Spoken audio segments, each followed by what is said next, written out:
पश्चिम बंगाल में पहले चरण की वोटिंग के बाद केंद्रीय गृह मंत्री अमित शाह ने बड़ा दावा किया है।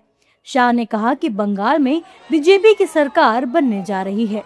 दरअसल कोलकाता में प्रेस कॉन्फ्रेंस के दौरान अमित शाह ने ये बयान दिया। बता दें कि बंगाल में दूसरे चरण के मतदान को लेकर बीजेपी अलर्ट मोड पर नजर आ रही है। प्रेस कॉन्फ्रेंस में अमित शाह ने कहा कि 152 सीटों में से बीजेपी 110 से अधिक सीटें जीतेगी। 16 जिलों की 52 सीटों पर 92.98% मत ये निश्चित रूप से बताता है कि दीदी जाने वाली है और भाजपा आने वाली है। भय जाने वाला है और भरोसा आने वाला है।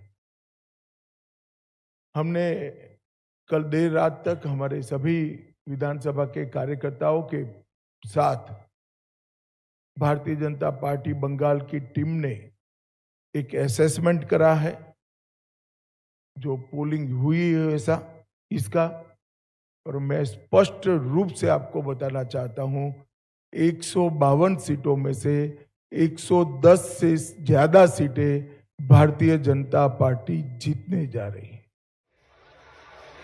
इस दौरान शाह ने सीएम ममता बनर्जी पर तीखा हमला किया है।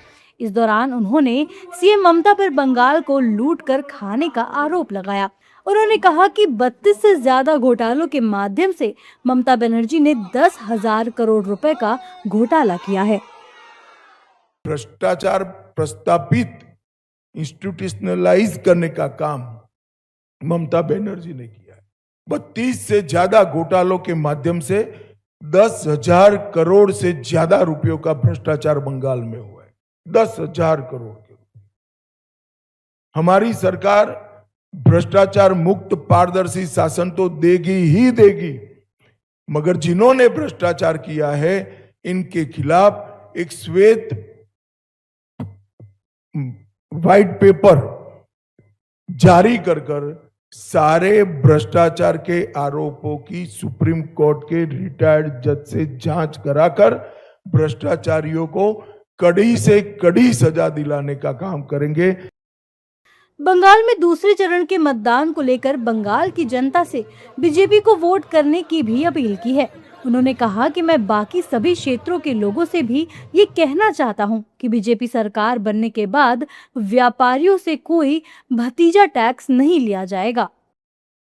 मित्रों, आज मैं बाकी सारे जो क्षेत्र बचे हैं उन लोगों को भी कहना चाहता हूं कि भारतीय जनता पार्टी की सरकार बनने के बाद व्यापारियों से कोई भतीजा टैक्स, भाईपो टैक्स नहीं लिया जाएगा। सिंडिकेट को हम समाप्त कर देंगे। जो प्रशासन का राजनीतिकरण हुआ है और राजनीति का क्रिमिनलाइजेशन हुआ है, वो एक प्रकार से नासूर बना हुआ है, उसको भी हम बंगाल की जनता को ये नासूर से मुक्त कराएंगे। बता दें कि बंगाल में पहला चरण समाप्त हो चुका है और दूसरे चरण के लिए मतदान 29 अप्रैल को होना है। ऐसे में बीजेपी ने एक बार फिर राज्य में अपनी सरकार बनाने का दावा किया है। वहीं बीजेपी अब दूसरे चरण के मतदान के लिए मैदान में उतर चुकी है।